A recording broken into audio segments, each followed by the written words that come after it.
Olá, gente querida do coração verde e amarelo, mais um Jornal Foco do Brasil, compromisso com a verdade.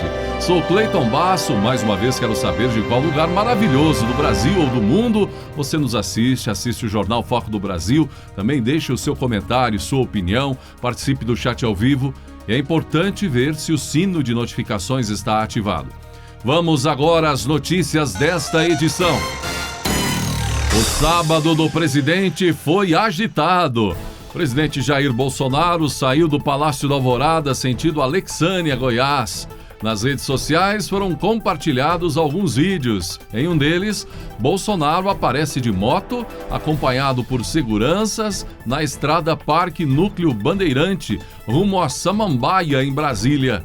No percurso, ele parou em alguns locais, um deles, um campo ou quadra de futebol, onde cumprimentou crianças e apoiadores e até arriscou um toque na bola. Em Santo Antônio do Descoberto, Bolsonaro adentrou em um supermercado, surpreendendo a clientela e colaboradores. E neste domingo, gente, a repercussão do importante compromisso do presidente em Brasília. O lançamento de sua pré-candidatura à reeleição.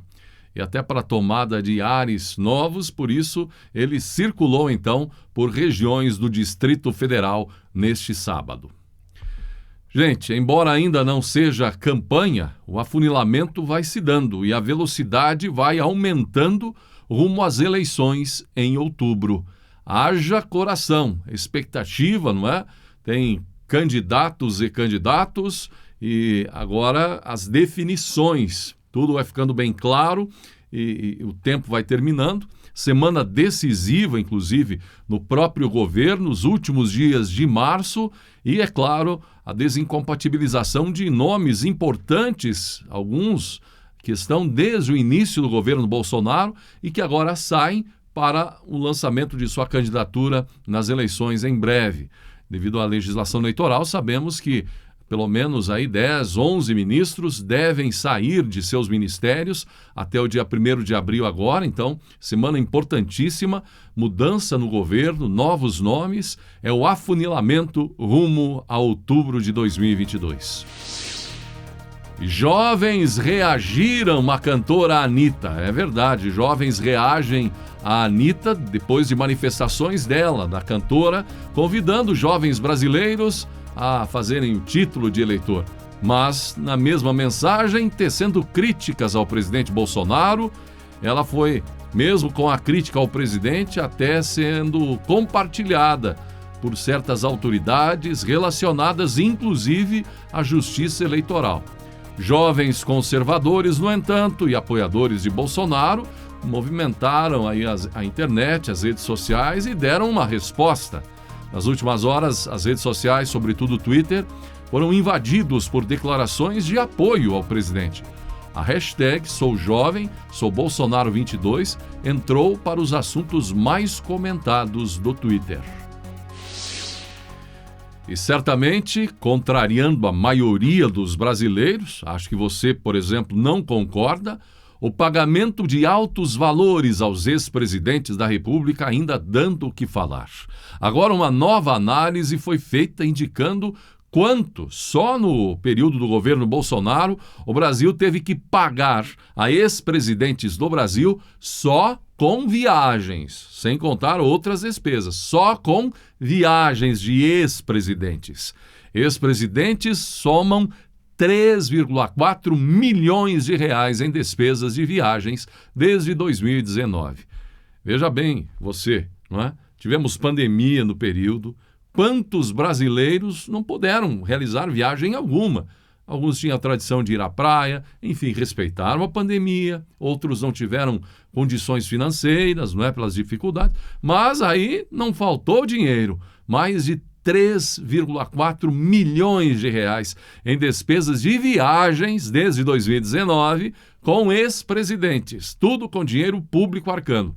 Entre 2019 e 2021, os ex-presidentes da República, José Sarney, Fernando Collor de Mello, Fernando Henrique Cardoso, Michel Temer, Luiz Inácio Lula da Silva e Dilma Rousseff gastaram juntos, então, 3,4 milhões de dinheiro público em despesas com seguranças e assessores que os acompanharam em viagens nacionais e internacionais, de acordo com dados da Secretaria-Geral da Presidência da República, obtidos pela CNN via Lei de Acesso à Informação.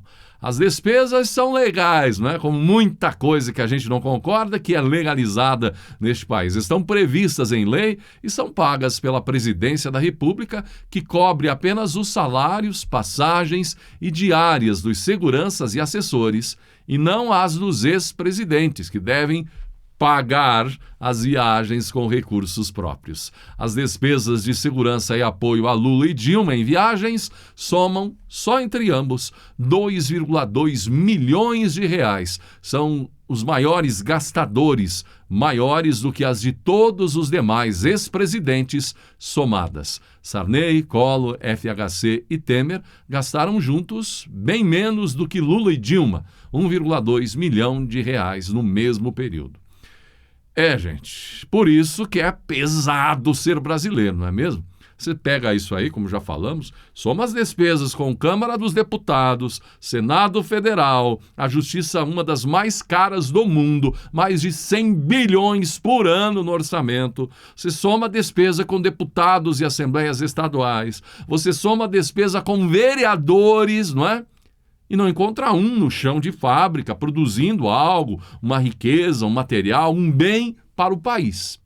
E aí, quem paga essa conta? Cada brasileiro, porque tudo isso está embutido nos impostos que pagamos todos os dias, seja em qualquer situação, comprando a gasolina, o medicamento, comprando no supermercado, enfim, o peso Brasil. O ministro das Relações Exteriores, Carlos França, recebeu um telefonema do secretário de Estado dos Estados Unidos, Antony Blinken. O tema principal, a guerra da Rússia contra a Ucrânia.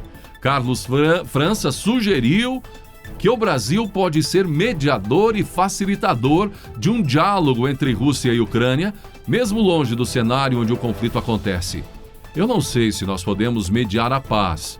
Nós estamos, de alguma maneira, distantes do teatro em que se desenrola esse conflito, mas seguramente o Brasil, pela posição que tem de serenidade, de construção de consenso nas Nações Unidas, pode ser sim um facilitador desse diálogo, disse o ministro à imprensa após ter conversado sobre o assunto com o norte-americano. A nossa ideia é realmente trazer as duas partes à mesa de negociação. E nesse sentido que é preciso ouvir os dois lados. Por isso que eu acho que não é preciso dizer, você está a favor do lado A ou do lado B. Nós não estamos a favor disso. Estamos a favor do consenso, do diálogo. E para ter o diálogo é preciso que você sente na mesma mesa as duas partes e ouça os dois lados, nesse sentido de facilitador e de mediador que o Brasil pode atuar, disse o ministro brasileiro. Desde o início do conflito, representantes do Brasil na ONU têm aprovado resoluções que criticam a ação dos russos. Carlos França defendeu também que a posição do Brasil é de equilíbrio e não contrária à Rússia ou à Ucrânia. França aproveitou o telefonema para pedir uma autorização especial dos Estados Unidos à compra de remessas excedentes de fertilizantes de países sob sanção para evitar um desabastecimento de produtos de alimentos no mundo inteiro por conta da falta desses produtos necessários à produção aqui no Brasil. Ele, Blinken, me explicou a razão das sanções. Eu entendo que as sanções, vamos dizer assim, são uma espécie de arma que tinham nesse momento Europa e Estados Unidos para reagir à situação na Ucrânia. Me preocupa um pouco o caráter de seletividade, afirmou França.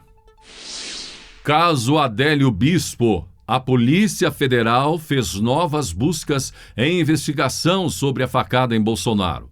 As ações não foram agora, mas no final de 2021, mas foram tornadas públicas agora.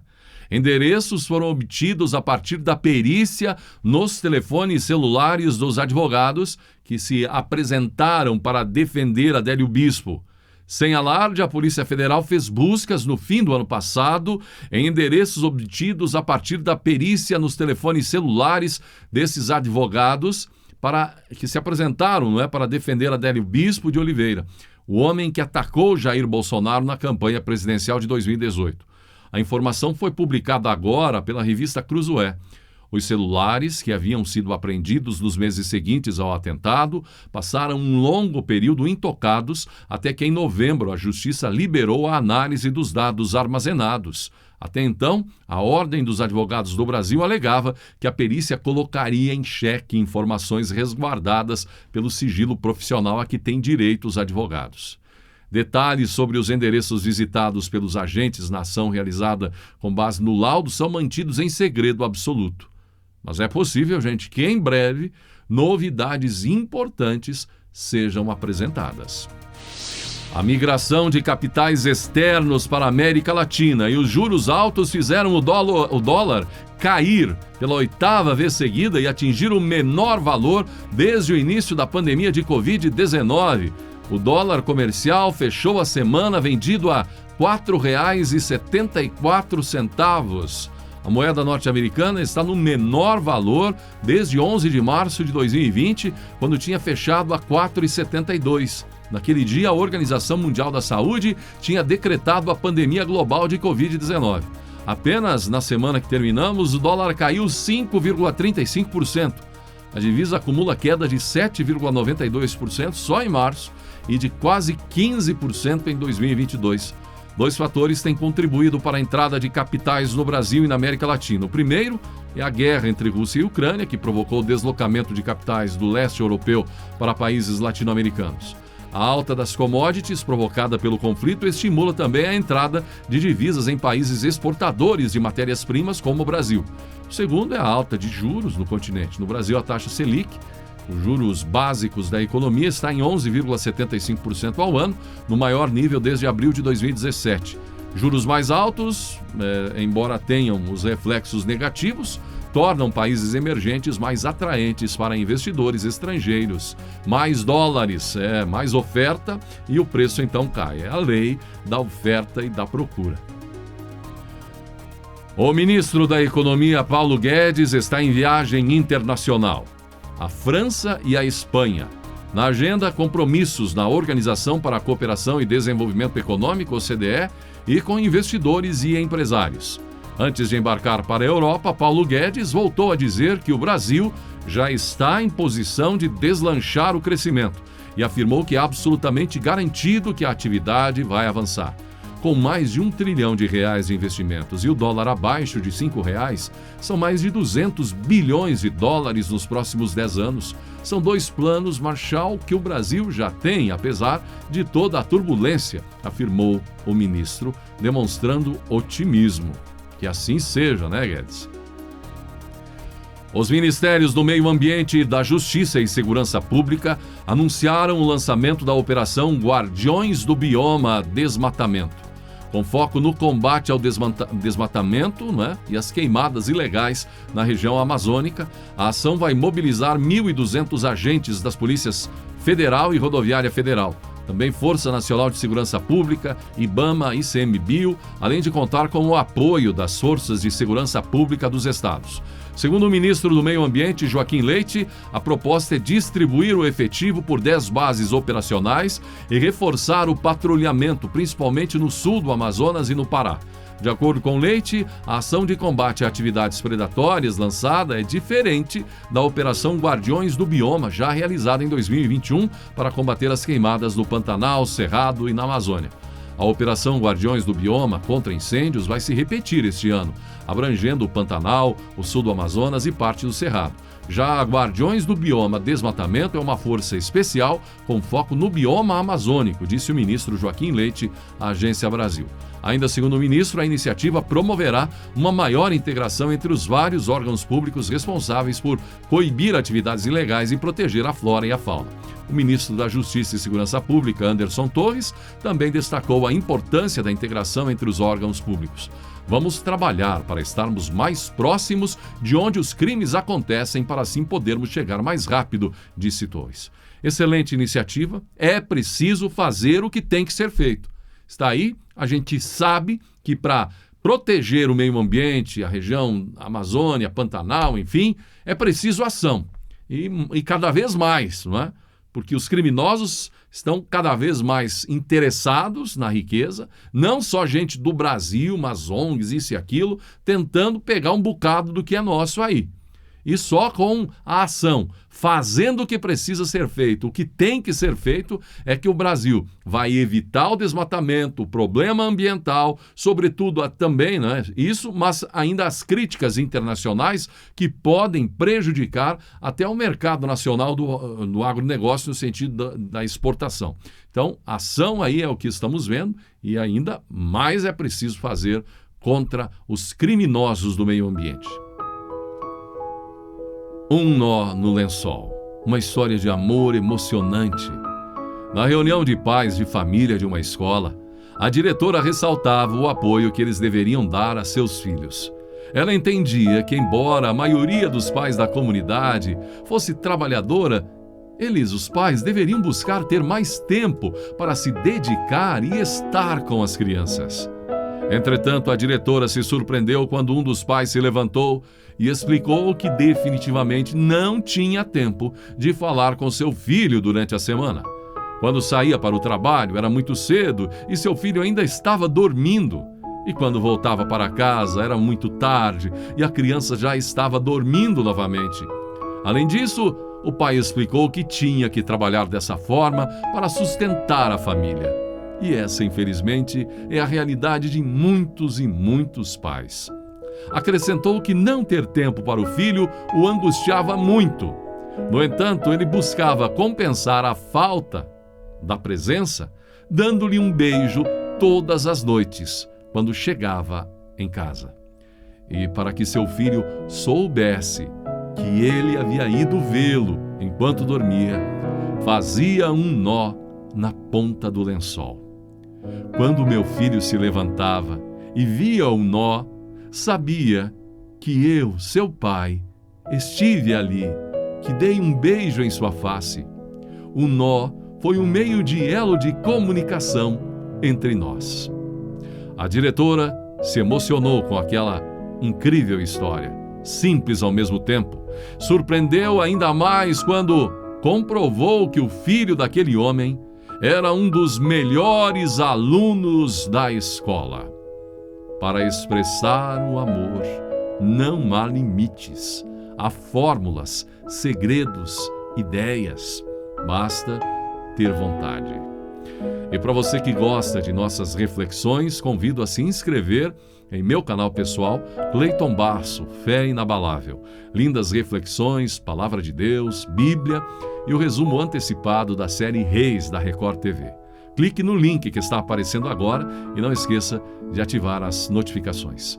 Gratidão pela sua atenção, um ótimo domingo e que Deus abençoe a você e a sua família.